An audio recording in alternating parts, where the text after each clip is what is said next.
Κυρίες και κύριοι, καλησπέρα σας και πάλι. Είμαστε εδώ στο ξενοδοχείο Ίδραμα, όπου για μια ακόμα φορά θα κάνουμε μια συζήτηση με τον κύριο Θεόφιλο Ξανθόπουλο, τον βουλευτή του ΣΥΡΙΖΑ Προοδευτική Συμμαχία και τον Μεάρχη Εσωτερικών. Και με αυτή την ευκαιρία, αφού τον καλωσορίσω, τον υποδεχτώ. Καλώς ήρθατε.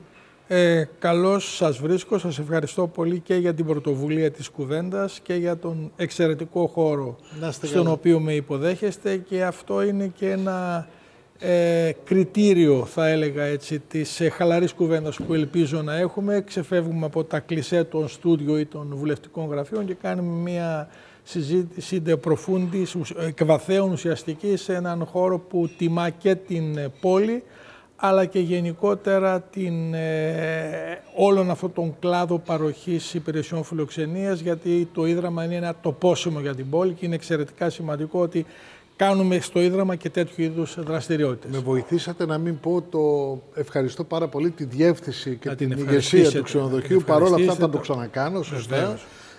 Νομίζω τα υπόλοιπα τα είπε ο κ. Ξανθόπουλος. Είναι πραγματικά ένας καταπληκτικός χώρος και όσοι βλέπετε τις εκπομπές και έρθετε στη Δράμα, τουλάχιστον για ένα καφέ, αν όχι διαμονή, θα μπορούσατε κάλλιστα να μείνετε και να περάσετε πάρα πολύ όμορφα. Είναι καταπληκτικό. Είναι ένα πολύ ωραίο ξενοδοχείο στο πιο όμορφο σημείο της πόλης. Δηλαδή δεν είναι μόνο αυτό το ξενοδοχείο, είναι και ο περιβάλλον χώρος όπου είναι οι πηγές Αγίας Βαρβάρας, όλο το πάρκο. Είναι γενικά μια περιοχή την οποία αξίζει να την επισκεφτεί κανείς.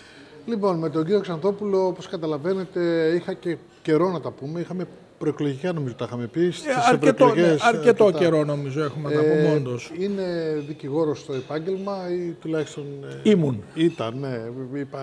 Κρατήθηκα να πω, βγήκατε σύνταξη, ναι, καταθέσατε. Εδώ και με αρκετούς μήνες είμαι πλέον σε σύνταξη. Ωραία. Ναι. Λοιπόν, παρόλα αυτά όμως η νομική ιδιότητα δεν ξεχνιέται και είναι πράγματα σημαντικά. Τον παρακολουθώ στη Βουλή πάρα πολύ συχνά. Βλέπω τις εκπομπές της Πανελλαδικής Εμβέλειας και τις τοποθετήσεις του και είπα να τον καλέσω εδώ, γιατί προφανώς έχοντας μια προανακριτική σε εξέλιξη, τέλος πάντων μια κατάσταση με τα τέμπη πάρα πολύ δύσκολη, ενδεχομένως να ξέρει, σίγουρα ξέρει πολλά περισσότερα από εμάς και θα μας φωτίσει, να μας πει κάποια πράγματα για να δούμε και να δείτε κι εσείς τι ακριβώς γίνεται μέχρι τώρα. Μεγάλο θέμα με τα τέμπη, κινητοποιήθηκε η κοινωνία, θα μπω κατευθείαν στο θέμα. Πολλοί κόσμος στους δρόμους, δεν ξέρω τώρα, δεν πιστεύω ότι ήταν 180.000 ή 5.000 ή 15.000 κτλ. Πιστεύω ότι ήταν πάρα πολλοί κόσμος και θέλω να μου πείτε τώρα αυτό το κλίμα στη Βουλή που υπάρχει, στην πολιτική, στην κεντρική πολιτική σκηνή, νομίζω είναι άκρως τοξικό, έτσι δεν είναι? Κοιτάξτε, καταρχάς θα πρέπει να πούμε ότι η ιστορία του εγκλήματος των τεμπών, και μιλάω για έγκλημα με την καθ' αυτό ποινική του έννοια, με την έννοια ότι ασκήθηκαν ποινικές διώξεις, ότι οι άνθρωποι μπήκαν προσωρινά κρατούμενοι στη φυλακή, δηλαδή δεν είναι δημοσιογραφικό κλισέ, πρόκειται περί εγκλήματος με την τυπική του όρου έννοια. Υπάρχουν υπόνοιες, έτσι δεν είναι? Ναι, προφανώς κανείς δεν κρίθηκε γι' αυτό, κανείς δεν δικάστηκε γι' αυτό, αλλά από τη στιγμή που έχουν απαγγελθεί κατηγορίες και άνθρωποι έχουν κρατηθεί, έχουν μπει στη φυλακή, σημαίνει ότι υπάρχει μια ποινική διάσταση. Τώρα, η δικαιοσύνη θα καταμερίσει τις ευθύνες. Σε αυτή λοιπόν την υπόθεση, είναι μια υπόθεση τομής στη σύγχρονη ελληνική ιστορία. Δηλαδή νομίζω ότι η τρέχουσα πολιτική πραγματικότητα διαμορφώνεται στην περίοδο πρώτων τεμπών και στην περίοδο μετά τα τέμπη. Η κινητοποίηση του κόσμου, μια κινητοποίηση συγκλονιστική, όχι μόνο από πλευράς αριθμών που κι αυτοί είναι εντυπωσιακοί, αλλά και από πλευράς ποιότητας συγκέντρωσης και έκτασης, δηλαδή όπου γης ελληνισμός διαδήλωσε για τα τέμπη. Όχι μόνο εντός και εκτός Ελλάδος. Καταλαβαίνουμε λοιπόν ότι εμείς τουλάχιστον στον ΣΥΡΙΖΑ έχουμε την εκτίμηση ότι ο κόσμος με αφορμή το έγκλημα της σύγκρουσης στα τέμπη διαδηλώνει και για μια σειρά γεγονότων και παραμέτρων που αφορούν στην ίδια του την ζωή. Είτε αυτό είναι η ακρίβεια, είτε είναι τα ακριβά ενίκια, είτε είναι ο ελάχιστος μισθός, είτε είναι οι δυσκολίες αντιμετώπισης της καθημερινότητας, όλα αυτά λοιπόν συμποσούνται, φτιάχνουν ένα εκρηκτικό μείγμα και έρχεται η υπόθεση της σύγκρουσης στα Τέμπη να τα επικαθορίσει. Άρα πρέπει να το βλέπουμε ως ένα μείζον κοινωνικό γεγονός, όχι αποκλειστικά περιορισμένο στη σύγκρουση των τρένων και στην Οδυνηρή, οπωσδήποτε απώλεια 57 ανθρώπων νέων κατά πλειοψηφία και βεβαίως και δεκάδων άλλων τραυματισμένων. Ένα τέτοιο μείζον γεγονός είναι λογικό ότι και στα πλαίσια της πολιτικής αντιπαράθεσης, γιατί αυτό το γεγονός της σύγκρουσης δεν είναι ένα φυσικό φαινόμενο όπως είναι ο σεισμός, που να πεις ότι άργησε να παρέμβει ο κρατικός μηχανισμός και υπάρχουν πολιτικές ευθύνες. Εδώ υπάρχουν ευθύνες από πριν για τις αδυναμίες του σιδηροδρομικού δικτύου. Για να γίνει το για να γίνει, δηλαδή τους εκκλητικούς παράγοντες, θα λέγαμε, που προκάλεσαν τη σύγκρουση. Ένα τέτοιο λοιπόν μείζον γεγονός θα έχει και πολιτικές αντιπαραθέσεις και οξύτατες, άρα νομίζω ότι ο χαρακτηρισμός τοξικές θολώνει το πολιτικό περιεχόμενο της αντιπαράθεσης και θα έλεγα και διαχέει τις ευθύνες σε ένα γενικώς όλοι το ίδιο είναι, όλοι φταίνε εξίσου κτλ. Η πολιτική αντιπαράθεση οφείλει να διεξάγεται με στοιχεία, με επιχειρήματα. Εμείς τουλάχιστον ως ΣΥΡΙΖΑ αυτό κάνουμε, αυτό προσπαθούμε να κάνουμε. Προσπαθούμε να αντιταχθούμε στις εύκολες κατηγορίες και στις ισοπεδωτικές λογικές και οι πρωτοβουλίες που πήραμε σε θεσμικό επίπεδο, είτε αυτές αφορούσαν την πρόταση δυσπιστίας, είτε αυτές αφορούσαν τη συζήτηση προημερησίας διατάξεως των αρχηγών των κομμάτων, έδωσαν ένα μέτρο εν πάση περιπτώσει στην κοινωνία, ελπίζουμε να το έλαβε η κοινωνία, το πώς εμείς εννοούμε την πολιτική αντιπαράθεση. Τώρα, το πρόβλημα κατά τη γνώμη μου, κύριε Λάτσα, δεν είναι τόσο στην ένταση της αντιπαράθεσης. Είναι στην απόπειρα της κυβέρνησης, έχοντας το modus operandi που λέμε στο ποινικό δίκαιο, τον τρόπο δράσης δηλαδή, ό,τι είχε κάνει περίπου στην ιστορία των υποκλοπών, δηλαδή να έχεις ένα σκάνδαλο υποκλοπών αυτό καθεαυτό και ένα σκάνδαλο συγκάλυψης δεύτερο, προσπαθεί να κάνει κάτι ανάλογο και εδώ. Δηλαδή έγινε αυτό που έγινε, υπόθηκαν απίθανα πράγματα, τι να κάνουμε τώρα, αυτοί οι άνθρωποι πέθαναν και τέτοια πράγματα από πλευράς βουλευτών Νέας Δημοκρατίας, αδιανόητα. Και από δημοσιογράφους λοιπόν, ακούστηκαν απίστευτα πράγματα, λοιπόν, έτσι. Αλλά αυτό που νομίζω εξεγείρει τον κόσμο και φτάνει το πολιτικό σύστημα στα όρια του είναι μία προσπάθεια της κυβέρνησης να συγκαλύψει τις αιτίες και τις ευθύνες.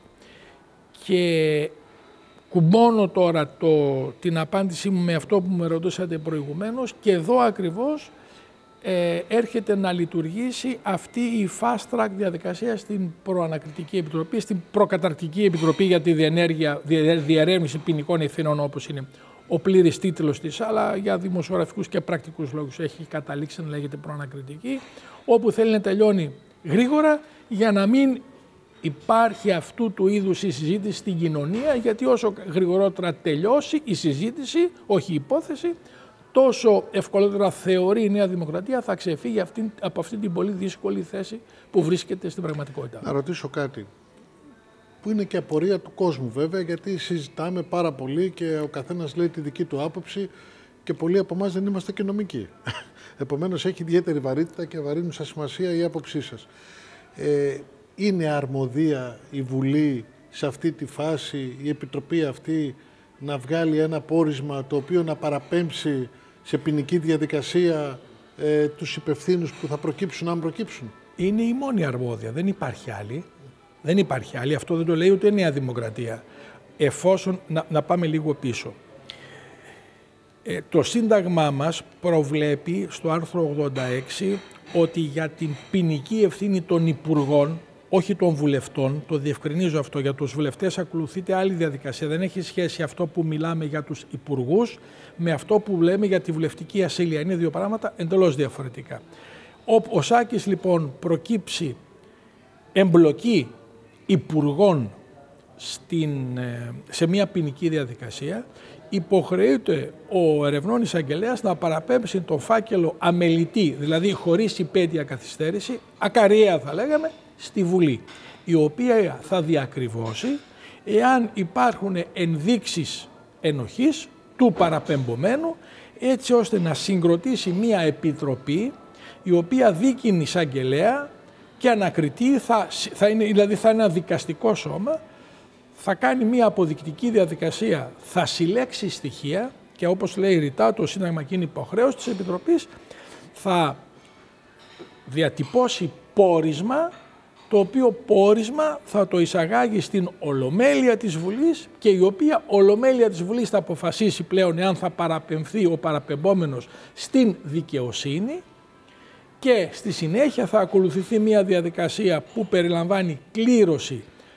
5 τακτικών δικαστών από την ανώτατα όργανα, από δικαστήρια, 3 από τον Άριο Πάγο και 2 από το Συμβούλιο της Επικρατείας, 5 οι οποίοι θα αποτελέσουν το Δικαστικό Συμβούλιο, ένας εκ των οποίων θα εκτελέσει καθήκοντα ανακριτή και οι οποίοι θα φέρουν την υπόθεση στο ανώτατο ειδικό δικαστήριο. Άρα, το είπα λίγο σχηνοτενώς και εκτεταμένα για να αντιληφθεί ο κόσμος, άρα μόνον η προανακριτική της Βουλής έχει ευθύνη και υποχρέωση να αναλάβει πρωτοβουλία γι' αυτό. Δεν μπορεί κανείς άλλος.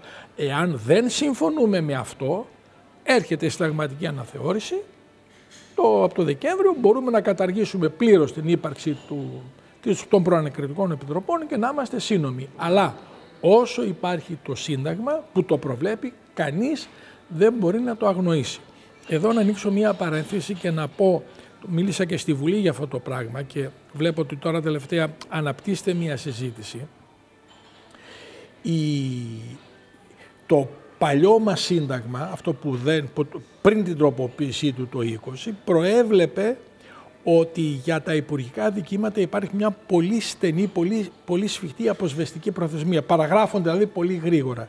Ήρθε λοιπόν η συνταγματική αναθεώρηση και αναθεωρήθηκε αυτό το άρθρο και επομένως οι υπουργοί, έχει πάψει αυτή η πολύ στενή προθεσμία και τα υπουργικά δικήματα παραγράφονται όπως όλων των άλλων πολιτών. 2 θέματα ουσιαστικά.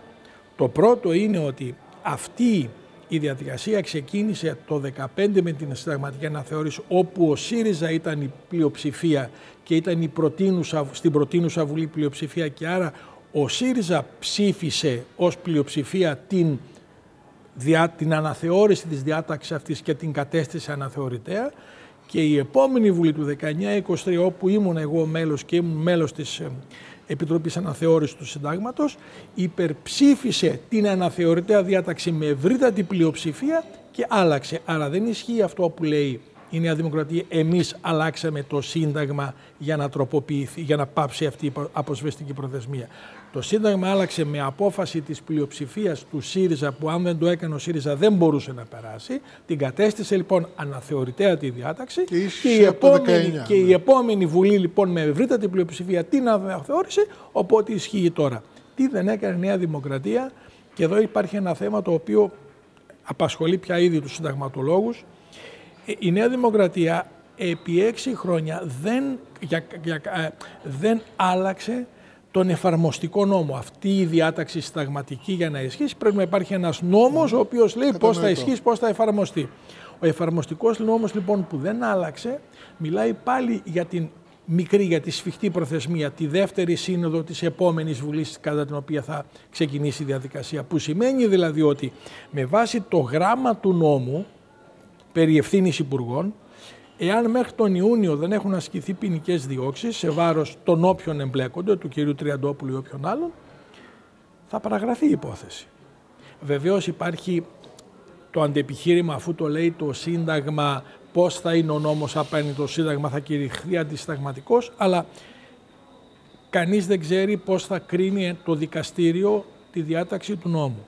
Δεύτερον, το Σύνταγμα λέει ρητά ότι ως ο νόμος ορίζει και μέχρι στιγμής ο νόμος ορίζει αυτά. Άρα και εδώ έχει ευθύνη η Νέα Δημοκρατία.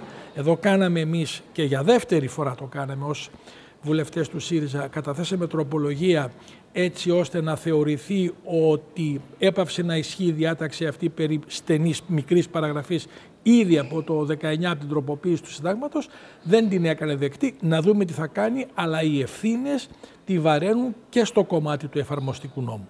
Και βέβαια δεν είναι μόνο το θέμα του κ. Τριαντόπουλου, έτσι είναι μια ευρεία δεν γκάμα. ξέρουμε τι θα βγάλει. Κοιτάξτε. Όχι, για την κοινωνία μιλάω. Ότι είναι μια ευρεία γκάμα η οποία. Προφανώς. Με ρώταγε προχθές ένας, λέει, ο Καραμανλής θα δικαστεί ως υπουργός ή ως βουλευτής. Όχι. Λέω. Κοιτάξτε, καταλάβετε, ο κόσμος έχει θέματα και που είναι τα ρωτάει. Είναι πάρα πολύ λογικό, αλλά το αδίκημα συνέβη κατά την υπουργική του θητεία. Άρα, έτσι, προφανώς. Ναι. Προφανώς. Ναι, δηλαδή, κάντε το μια αντιπαραβολή με τον κύριο Σπίρτζο, ο οποίος δεν είναι καν βουλευτής. Ναι. Έτσι, αλλά επειδή συνέβη κατά την υπουργική του θητεία, ενδεχομένως έτσι. Ναι. Άρα περί αυτού πρόκειται. Είναι ένα κορυφαίο ζήτημα πολιτικό δημοκρατίας και βλέπουμε όμως ότι η Νέα Δημοκρατία προσπαθεί να το αποσιωπήσει, ενώ πραγματικά αυτό που λέτε τώρα, ο πολίτης ρωτάει πώς θα πάει ο τάδε ή ο τάδε στο δικαστήριο. Αφορά την κοινωνία και μάλιστα σε πολύ μεγάλη ένταση. Και αυτό θα έλεγα είναι ένας λόγος να αποστρέφεται ο κόσμος στο πολιτικό σύστημα, γιατί θεωρεί ότι δεν ανταποκρινόμαστε στις απαιτήσεις των καιρών και της κοινωνίας. Και δεν αφορά πια μόνο τη Νέα Δημοκρατία που έχει την κύρια ευθύνη και είναι η κυβέρνηση, αφορά και όλους μας, και γι' αυτό στο μέτρο που μας αφορά ο ΣΥΡΙΖΑ Προοδευτική Συμμαχία κάνουμε και τις κοινοβουλευτικές μας παρεμβάσεις. Εγώ σας είπα, μίλησα για αυτό το πράγμα προχθές που μιλούσα στη Βουλή, και καταθέτουμε και την τροπολογία που έχουμε το δικαίωμα του κανονισμού της Βουλής, άσχετα αν η κυβερνητική πλειοψηφία αποφασίζει αλλιώς. Και με ρώταγαν πάλι, λέει, αν προκηρυχθούν πρόορες εκλογές και κλείσει η Βουλή, παραγράφονται αυτά. Ναι, έχετε δίκιο, γιατί ακριβώς με βάση το προηγούμενο καθεστώς, βεβαίως θα παραγραφούν. Εννοώ ότι εάν μείνουμε στην ερμηνεία του νόμου περί ευθύνης υπουργών, όπως δεν τροποποιήθηκε με ευθύνη της κυβέρνησης, που μιλάει για την πολύ σφιχτή προθεσμία. Αν όμως κρίνει το δικαστήριο ότι αυτός ο νόμος δεν ισχύει ως αντισυνταγματικός, επειδή το Σύνταγμα διέγραψε την προθεσμία αυτή τη σφιχτή, θα πάνε κανονικά στο δικαστήριο. Κοιτάξτε, κανείς μας δεν μπορεί να προκρίνει την απόφαση του δικαστηρίου, το οποίο θα κληθεί να αποφασίσει. Τι πιστεύετε εσείς? Κοιτάξτε, εγώ το θεωρώ. Όχι. Εγώ θα σας πω μια νομική εκτίμηση μου. Είναι πολύ δύσκολο να θεωρήσω ότι θα υπάρχει δικαστήριο το οποίο κατά πλειοψηφία θα πει ότι το λέει ο νόμος, ότι αντίκειται ευθέως στο Σύνταγμα, και παρά το ότι αντίκειται ευθέως στο Σύνταγμα θα το εφαρμόσουμε γιατί το λέει ο νόμος. Αλλά εν πάση περιπτώσει οι δικαστές είναι ελεύθεροι να κρίνουν, κανείς δεν μπορεί να μπει στο μυαλό και στη θέση του άλλου. Ο άλλος έχει το δικαίωμα, έχουμε αναθέσει ως κοινωνία στους δικαστές να κρίνουν, θα κρίνουν κατά συνείδηση. Εμείς όμως ως νομοθετικό σώμα, ως πολιτικό σύστημα, οφείλουμε να παίρνουμε τα μέτρα αυτά που θα βοηθούν τους δικαστές να καταλήγουν σε μια απόφαση τεκμηριωμένη και χωρίς ζητήματα στα οποία, μάλλον και χωρίς θέματα τα οποία οφείλαμε να έχουμε λύσει εκ των προτέρων. Δηλαδή εδώ δεν κάνουμε καμία σοφία ή δεν επινοούμε κάτι το φοβερό. Εδώ ήρθε το Σύνταγμα και είπε ότι έπαυσε η προθεσμία και πρέπει στο αμέσως επόμενο διάστημα ο εφαρμοστικός νόμος του Συντάγματος να προσαρμοστεί με το Σύνταγμα. Δεν το κάνουμε και αφήνουμε να πλανάται μία συζήτηση.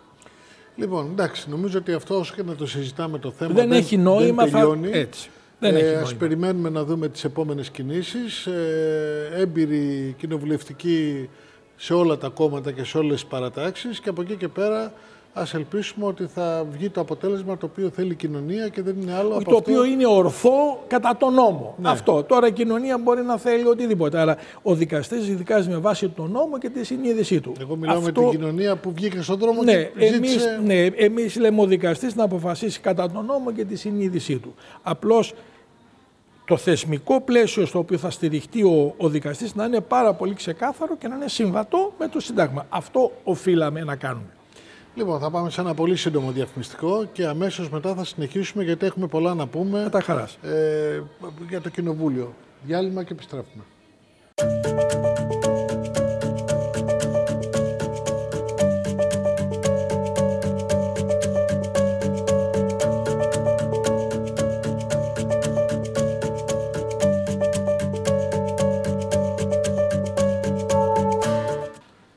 Επιστρέφουμε λοιπόν. Για όσους παρακολουθείτε αυτή τη στιγμή και ανοίξατε τώρα τα social media ή τους τηλεοπτικούς σας δέκτες, να σας πούμε ότι έχω εδώ τον κύριο Θεόφιλο Ξανθόπουλο, βουλευτή του ΣΥΡΙΖΑ Προοδευτική Συμμαχία και τομεάρχη εσωτερικών στο Κοινοβούλιο, στο κόμμα, στην κυβέρνηση. Της κοινοβουλευτικής ομάδας του ΣΥΡΙΖΑ Προοδευτική Συμμαχία. Αυτός είναι ο πλήρης τίτλος. Ακριβώς. Λοιπόν, θέλω να ρωτήσω το εξής. Υπάρχει εγώ τη τοξικότητα που είπα στην αρχή, εννοώ στην ένταση που υπάρχει στη Βουλή και όλα αυτά που γίνονται, διαγραφές, φωνές, λέξεις, κουβέντες που δεν λέγονται στη Βουλή, στο Κοινοβούλιο, που δεν πρέπει να λέγονται στο Κοινοβούλιο κτλ. Και να μην φωτογραφίσω, νομίζω φωτογραφίζω, να μην πω ονόματα περισσότερο. Δεν μας αφορά, η κουβέντα ας μείνει σε ένα πολιτικό πλαίσιο. Ακριβώς. Βλέπουμε δημοσκοπήσεις και βλέπουμε την κυρία Κωνσταντοπούλου να είναι άλλο να φιγουράρει δεύτερο κόμμα, άλλο να είναι τρίτο. Τι γίνεται τώρα εδώ, έχουμε αλλαγή του πολιτικού σκηνικού όσον αφορά την αντιπολίτευση? Γιατί η κυβέρνηση παραμένει σταθερή. Κοιτάξτε, εντάξει, η κυβέρνηση... Βάσει των δημοσκοπήσεων πάντα, έτσι. Ναι, όχι, παραμένει σταθερή με ψαλιδισμένα τα ποσοστά της. Αλλά είναι πρώτη, κατά 10 μονάδες περίπου. Είναι πρώτη. Κοιτάξτε, καταρχάς έχουμε το καινοφανές γεγονός, εγώ το έχω πει σε όλους τους τόνους και δημόσια και εσωκομματικά, να έχουμε για πρώτη φορά στη σύγχρονη πολιτική μας ιστορία όχι πτώση της κυβέρνησης, οι κυβερνήσεις πέφτουν. Έτσι, αλλά πτώση της αντιπολίτευσης. Δηλαδή, ο ΣΥΡΙΖΑ έχασε τη θέση της αξιωματικής αντιπολίτευσης, αυτή που του εμπιστεύτηκε ο ελληνικός λαός με την ψήφο του. Ακολούθησε, δηλαδή, προηγήθηκαν 2 διασπάσεις στην κοινοβουλευτική ομάδα, ανεξαρτοποιήθηκαν βουλευτές. Ο ΣΥΡΙΖΑ έχασε αυτό που του έδωσε ο Έλληνας πολίτης με την ψήφο του. Και αυτό είναι ένα πρόβλημα θεσμικό. Ανεξάρτητα όμως από αυτό, για να αρθώ στον πυρήνα της ερώτησής σας, το τελευταίο διάστημα βλέπουμε ότι το ζήτημα του εγκλήματος των τεμπών είναι πολύ ψηλά στην κοινωνία. Είναι ένα θέμα το οποίο, κύριε Λάτσα, κακά τα ψέματα, κανείς δεν μπορεί να ξεπεράσει εύκολα. Δηλαδή χάθηκαν 57 άνθρωποι χωρίς να φταίνε. Χάθηκαν νέα παιδιά, θα μπορούσαν να είναι το παιδί σας, το παιδί μου, εμείς οι ίδιοι να είμαστε σε αυτό, και μάλιστα στο σιδηροδρόμο που εξορισμού είναι ένα ασφαλέστατο μέσο μεταφοράς. Χάθηκαν από αβελτηρίες της κυβέρνησης, της πολιτείας θα έλεγα γενικότερα, χάθηκαν επειδή κάποιοι δεν έκαναν καλά τη δουλειά τους. Άρα αυτό το γεγονός στοιχιώνει, θα έλεγα σε εισαγωγικά, στιγματίζει την ελληνική κοινωνία. Η κυρία Κωνσταντοπούλου, η οποία είναι δικηγόρος των μερικών από τα θύματα στα Τέμπη, έχει μια προνομιακή σχέση με την υπόθεση λόγω ιδιότητας. Ασκεί μια μονοθεματική αντιπολίτευση, διότι κανείς δεν ξέρει, άμα σας πω ας πούμε πώς λέγεται η Ευρωβουλεύτρια της Πλεύσης Ελευθερίας, η κυρία που εξελέγει στο Ευρωκοινοβούλιο, όχι μόνο εσείς που είστε της δουλειάς, αλλά και ο κόσμος δεν θα την ξέρει.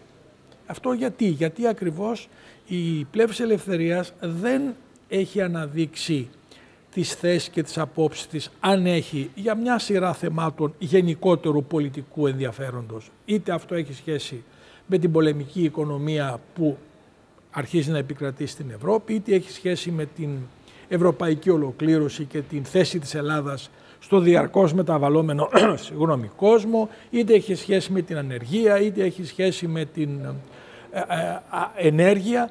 Για αυτά τα ζητήματα αποφεύγει να πάρει θέση, δεν έχει θέση. Είναι ένα προσωποπαγές κόμμα, στο οποίο η κυρία Κωνσταντοπούλου επιλέγει μέχρι και τη σειρά ποιος θα μπει στο ψηφοδέλτιο ώστε να εκλεγεί, αγνοώντας τη βούληση των εκλογέων με βάση τις προηγηθήσεις εκλογές. Εφόσον το ζήτημα των τεμπών είναι πολύ ψηλά και δικαιολογημένα στο ενδιαφέρον των πολιτών, στην κοινή γνώμη, είναι λογικό η κυρία Κωνσταντοπούλου, η οποία ασκεί μια μονοθεματική αντιπολίτευση, να καρπώνεται το μείζον ενδιαφέρον των πολιτών αυτών. Θεωρώ ότι όταν μπουν τα γενικότερα πολιτικά, και αυτό βέβαια σε συνάρτηση με την απαξίωση που υπέστη ο ΣΥΡΙΖΑ από τις 2 διασπάσεις και την απώλεια της θέσης αξιωματικής αντιπολίτευσης. Όταν λοιπόν όμως μπουν στη δημόσια σφαίρα τα ζητήματα της γενικότερης πολιτικής, αυτά δηλαδή που αφορούν την καθημερινότητα του πολίτη, τη χώρα, τα εθνικά μας ζητήματα, όλα αυτά που είναι, ας πούμε, η καύσιμη πολιτική ύλη, στα οποία η κυρία Κωνσταντοπούλου και η υπέρευση ελευθερίας ελάχιστα πράγματα λένε, θεωρώ ότι θα αποκατασταθεί μια ισορροπία και θα δει ο κόσμος και άλλες πλευρές, μάλλον θα ζητήσει ο κόσμος και για άλλες πλευρές της δημόσιας ζωής θέσεις και απόψεις. Με αυτή την έννοια εμείς, εκεί θα ισορροπήσει, λέτε. Ναι, με αυτή την έννοια εμείς στο ΣΥΡΙΖΑ θεωρούμε ότι αυτό που πρέπει να κάνουμε είναι να εξακολουθήσουμε να έχουμε μια στιβαρή και σοβαρή παρουσία, να παρεμβαίνουμε κοινοβουλευτικά αλλά και κινηματικά όπου απαιτείται προς όφελος της μεγάλης κοινωνικής πλειοψηφίας, και αυτό το πράγμα σε βάθος χρόνου θα αποδώσει. Βεβαίως οι δημοσκοπήσεις είναι η φωτογραφία της στιγμής, είναι ούριος ο άνεμος στα παλιά της πλεύσης ελευθερίας, αλλά θεωρούμε ότι η επεξεργασία και η προβολή των θέσεων του ΣΥΡΙΖΑ θα μπορέσει να ισορροπήσει την κατάσταση αυτή. Ήθελα να ρωτήσω κάτι για το ΣΥΡΙΖΑ. Τα έχουμε πει κάποιες φορές, έστω τηλεφωνικά, μέσα από τη δουλειά σας εκεί στο Κοινοβούλιο, από την λειτουργία σας. Έχω μια απορία που την έχει πολλοί κόσμος. Ο κ. Κασσελάκης ήρθε και εξελέγει πρόεδρος του ΣΥΡΙΖΑ μέσα από μια διαδικασία. Εκλογική διαδικασία, την οποία δεν αμφισβήτησε κανείς. Μόλις εξελέγει ο κ. Κασσελάκης, αρχίσαν τα όργανα, να το πω έτσι απλά, μια και έχουμε και πιάνο πίσω μας, αρχίσαν τα όργανα και λέγανε να φύγει, να κάνει, δεν εκείνο, δεν το άλλο κτλ. Κάτι αντίστοιχο, δεν σας βάζω να απαντήσετε για αυτό που θα σας πω τώρα, συμβαίνει και με τον κύριο Ανδρουλάκη. Δεν κάνει, είναι λίγος αυτό, να φύγει, να κάνει κτλ. Άλλο θέμα αυτό. Γιατί αφού γίνεται μια διαδικασία και αφού ψηφίζεται και αφού έρχεται και αφού συμμετέχει και αφού συμμετέχουν όλοι, γιατί μετά όταν δεν βγαίνει αυτός που θέλουμε αντιδρούμε και λέμε να φύγει, να κάνει και ό,τι άλλο λέμε? Θα σας πω.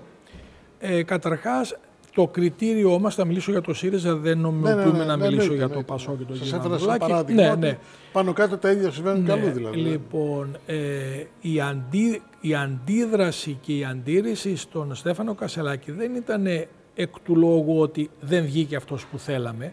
Αυτό τουλάχιστον ενώ όλων ημών που μείναμε στο ΣΥΡΙΖΑ παρά την αποχώρηση της Νέας Αριστεράς. Έτσι, τα μέλη και τα στελέχη, τα μέλη της κοινοβουλευτικής ομάδας και τα στελέχη που έφυγαν με τη διάσπαση με τη Νέα Αριστερά, θα απαντήσουν αυτοί για λογαριασμό τους. Εμείς λέμε ότι έφυγαν χωρίς πολιτικό διακύβευμα και το αποτέλεσμα δείχνει ότι έκαναν λάθος. Ο κόσμος τους κατέταξε εκεί που τους κατέταξε, ίσα-ίσα που καταγράφονται, με μηδενικές πιθανότητες επανόδου.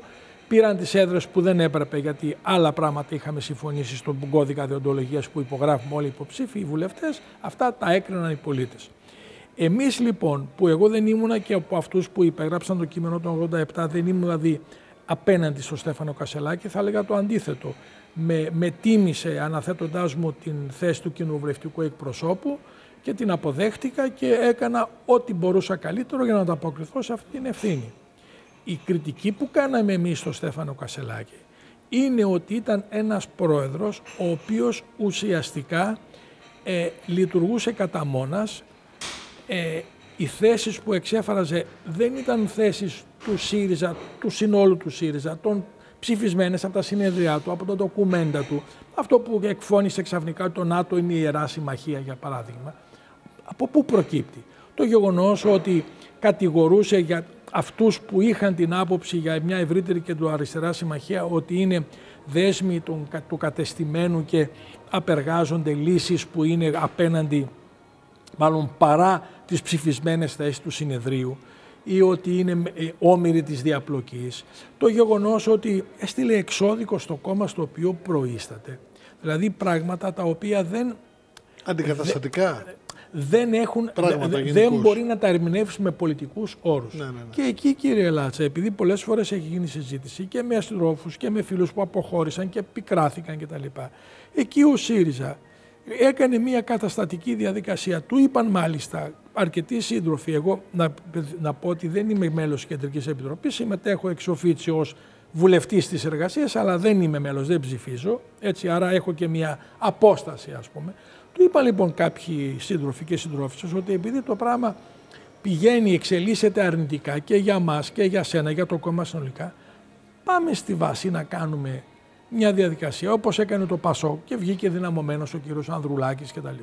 Είπε όχι, αν έχετε τα σκότια και το κουράγιο, πάτε στην Κεντρική Επιτροπή και κάντε μου πρόταση μορφής. Πήγαν οι σύντροφοι στην Κεντρική Επιτροπή, έγινε πρόταση μορφής και εξέπεσε. Και μετά από εκεί ακολούθησε και ένα άλλο σόου, ας πούμε.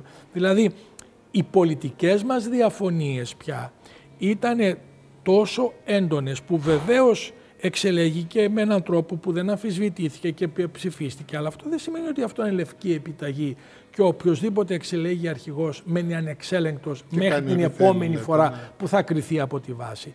Ούτε και έχει λογική αυτό που λέγαν πολλοί τον καιρό εκείνο. Τον ψήφισαν τόσες χιλιάδες και πήγαν 160 ας πούμε και τον έριξαν, έκανα πρόταση μορφής. Έτσι υπάρχουν ενδιάμεσα όργανα, υπάρχει αντιπροσωπευτική δημοκρατία.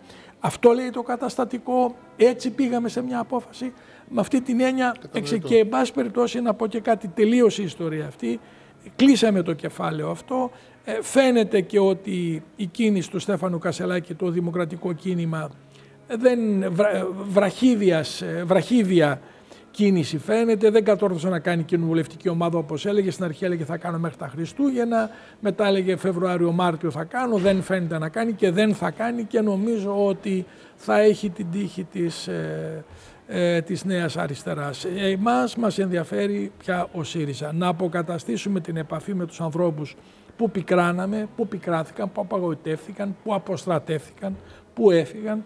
Να πούμε ότι η αλλαγή του πολιτικού σκηνικού περνάει μέσα από την ενδυνάμωση του ΣΥΡΙΖΑ. Αν ενδυναμώσουμε το ΣΥΡΙΖΑ και τον ξαναστήσουμε στα πόδια του, αυτό θα αποτελέσει καταλήτη για την συνεργασία των προοδευτικών δυνάμεων και ότι όλοι έχουμε χώρο στο νέο ΣΥΡΙΖΑ. Από την πλευρά σας υπάρχει επαφή με τη Νέα Αριστερά για μια προσέγγιση προγραμματική, κοιτάξτε, μετεκλογική, δεν ξέρω τώρα. Κοιτάξτε, το λέω και το έχω πει και το λέω σε όλους τους τόνους. Η Νέα Αριστερά είναι ένα κόμμα που είναι σάρξ της σαρκός μας, προήλθε από τον ΣΥΡΙΖΑ, από την κοινοβουλευτική ομάδα, με πολλούς από τους συντρόφους αυτούς οι σχέσεις μας και εξακολουθούν και είναι καλές.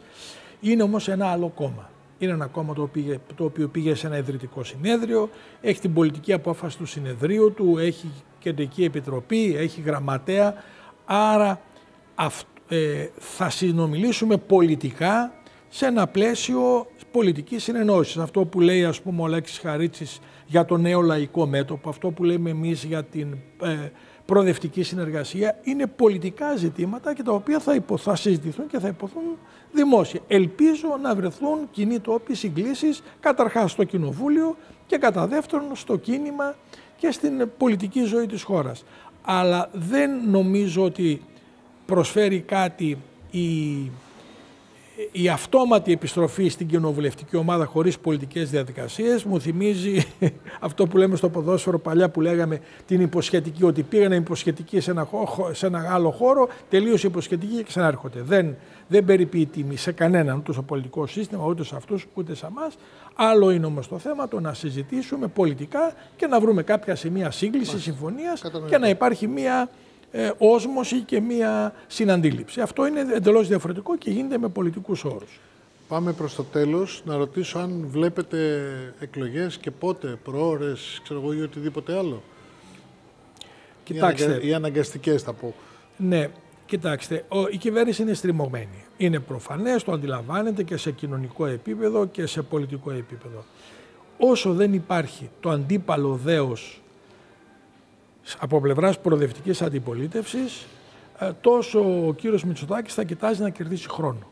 Κάτι το οποίο έδειξε και με την επίσπευση των διαδικασιών της Προανακριτικής Επιτροπής, κάτι το οποίο είναι και λογικό επακόλουθο ότι σε αυτές τις συνθήκες δεν θα επιλέξει να πάει σε εκλογές. Άρα το πότε θα γίνουν εκλογές νομίζω έχει σχέση καταρχάς με το λαϊκό παράγοντα, κατά πόσο θα υπάρχει αυτή η κοινωνική πίεση με επιστέγασμα την υπόθεση των τεμπών αλλά και τα γενικότερα πολιτικά προβλήματα και κατά πόσο είναι η αντιπολίτευση, η προοδευτική τουλάχιστον, θα δείξει ότι αντιλαμβάνεται το αίτημα των καιρών για μια συνεννόηση, για μια συνεργασία, για μια συναντήληψη τέτοια που θα αποτελέσει το αντίπαλο δέος στην κυβέρνηση του Κυριάκου Μητσοτάκη και θα δώσει και ελπίδα στον κόσμο, γιατί πολύς ο κόσμος είναι απογοητευμένος, αποστρατευμένος, βυθισμένος θα έλεγα σε αυτήν την μικροδιαχείριση του 8% 10 να γίνουμε εμείς από 8-10, ο Ανδρουλάκης να γίνει από το 14, 15, 16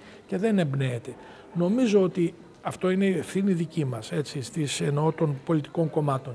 Νομίζω εμείς πρέπει να αποκαταστήσουμε τους διάβλους επικοινωνίας, την κοινοβουλευτική συνεργασία για να δώσουμε στον κόσμο ότι επίκειται η δημιουργία ενός μεγάλου προοδευτικού μετώπου αντιπολίτευσης και εκεί θα ανταποκριθεί ο κόσμος και τότε νομίζω θα είναι πολύ δύσκολο για τον Κυριάκο Μητσοτάκη υπό την πίεση του λαϊκού παράγοντα και του κοινοβουλευτικού να παρατείνει τις εκλογές και τη ζωή της κυβέρνησής του. Σας είχα ρωτήσει στη συνέντευξη που κάναμε στις ευρωεκλογές αν ο Θεόφιλος Ξανθόπουλος θα ξαναείνε πάλι υποψήφιος.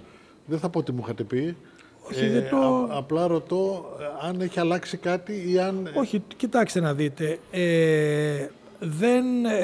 Δεν το έχω. Θεωρώ ότι 2 θητείες, αν είναι πλήρεις οι θητείες, είναι υπεραρκετές. Είναι πολύ νωρίς τώρα για να... Θα κριθεί από τις συνθήκες και τις... πώς θα πω και το πώς θα είμαστε τώρα. Δεν αποκλείω τίποτα. Δεν αποκλείω τίποτα. Αυτό που θα ήθελα είναι να είμαι καλά, όπως είμαι καλά, να έχω τη δυνατότητα να επιλέξω αυτό που θα επιλέξω, είτε να μην είμαι υποψήφιος, είτε να είμαι υποψήφιος, και τα υπόλοιπα θα τα πούμε στον καιρό τους με πιο καθαρό μυαλό και έχοντας βέβαια και τις συγκεκριμένες συνθήκες κατά από τις οποίες θα κληθώ να αποφασίσω. Δεν σας κρύβω, επειδή είμαι και νησιώτης εγώ, Κερκυραίος, τα ξέρετε αυτά. Όταν σας βλέπω σε εκείνη τη φωτογραφία με τη μηχανή σας να κάνετε βόλτα στα βουνά επάνω με τη σημαία του ΣΥΡΙΖΑ, δεν λέω όχι, λέω τώρα τι μήνυμα θέλει να περάσει, ότι έχω τη μηχανή έτοιμη να την κάνω, έχω τη μηχανή έτοιμη να κατέβω, έχω τη μηχανή έτοιμη να μην... Κοιτάξτε, να την πάω στο συνεργείο. Και ναι, χθες την πήρα από το συνεργείο, τώρα το Μάρτιο έκανα τα σέρβις της, λάδια, ξύδια κτλ. Για να είναι έτοιμη. Να το πάλι, να είναι έτοιμη. Να είναι έτοιμη. Βλέπετε ότι προκαλείται καιρός, είμαι ο καιρός. Άνοιξη, καλοκαίρι βεβαίως. Η μοτοσυκλέτα είναι γνωστό ότι είναι από τα πράγματα που αποτελούν για μένα ελιξίριο ζωής. Έτσι. Το σκι και η μοτοσυκλέτα είναι οι δύο ας πούμε απολαύσεις μου. Δεν μπορώ να το κάνω γιατί οι κοινοβουλευτικές μου υποχρεώσεις είναι πολύ βαριές και η αλήθεια είναι ότι μου έχει λείψει. Να λοιπόν ένας αποχρόν λόγος θα έλεγα για να μην είμαι υποψήφιος το 27 και να ασχοληθώ και με τη μοτοσυκλέτα μου και με το σκι μου, αλλά αυτά είπαμε θα τεθούν εν καιρό και καλώς εχόντων των πραγμάτων να είμαι καλά στην υγεία μου και να έχω τη διάθεση και την λαχτάρα να προσφέρω. Είδατε προς το τέλος, το κάναμε πολύ light έτσι για να μην είναι πιο χαλαρή κουβέντα. Να μην είναι χαλαρή κουβέντα και να είναι και σκληρή κουβέντα και όπως θέλει να είναι. Λοιπόν, η κάμερα δική σας, αν θέλετε κάτι να πείτε στον κόσμο, του ΣΥΡΙΖΑ και γενικότερα στην δράμα. Θέλω να πω στους πολίτες ότι ο πρώτος λόγος ανήκει σε αυτούς. Να εξακολουθήσουν να διεκδικούν γιατί μας ταιριάζει μια δράμα καλύτερη σε μια Ελλάδα καλύτερη. Εμείς ως ΣΥΡΙΖΑ Προοδευτική Συμμαχία και με ορίζοντα το συνέδριό μας δεσμευόμαστε να κάνουμε το καλύτερο δυνατόν για να ανταποκριθούμε σε αυτή την ευθύνη. Λοιπόν, σας ευχαριστώ πάρα πολύ. Εγώ σας ευχαριστώ. Να είστε καλά, να είστε πάντα καιρός, δυνατός και εσείς. Εδώ είμαστε να τα ξαναπούμε. Στη διάθεσή σας όποτε το επιλέξετε. Να είστε καλά, σας ευχαριστώ πολύ. Εγώ. Κυρίες και κύριοι, ευχαριστούμε και εσάς. Εμείς θα είμαστε κοντά σας σε μια επόμενη εκπομπή. Να είστε καλά, γεια σας.